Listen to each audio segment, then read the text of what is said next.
সম্মানিত সাকিবিয়ান, আপনাদেরকে জানাই স্বাগতম। নতুন একটি গল্প আপনাদের সাথে শেয়ার করব। শাকিব খান, আমাদের দুই বাংলার মেগা স্টার শাকিব খান, তিনি বর্তমানে অনেক অনেক সাফল্যময় কিছু ইতিহাসের সৃষ্টি করেছেন। সেগুলো আপনাদের সাথে শেয়ার করার জন্য আজকের এই ভিডিওটি।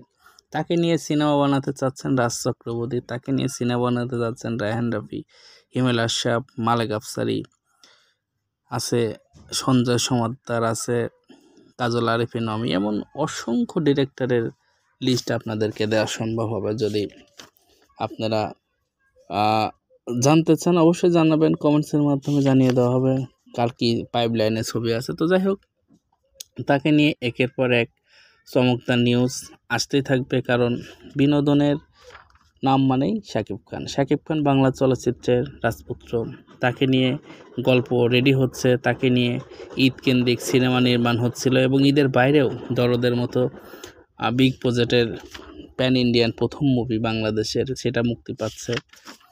আসলে শাকিব খান এমন একজন ভাগ্যবান হিরো, যার পাশে সাকিবিয়ানদের মতো একটি সিনেমা পাগল দর্শক আছে, যার জন্য শাকিব খান নিজেকে এত সুন্দরভাবে নিজেকে উপস্থাপন করেন এই সিনেমার মাধ্যমে। আসলে সিনেমা শুধু সিনেমাই না, সেই সিনেমাটি এখন দেশ এবং দেশের বাইরে বহির্বিশ্বে সিনেমাটা এখন বাংলাদেশকে প্রকাশ করে, এবং সিনেমাটা এখন শুধু বাঙালিদের মাঝে সীমাবদ্ধ নয়। এই প্রিয়তমা ছবির মাধ্যমে তার অবস্থানকে অনেক দূরে নিয়ে গেছে।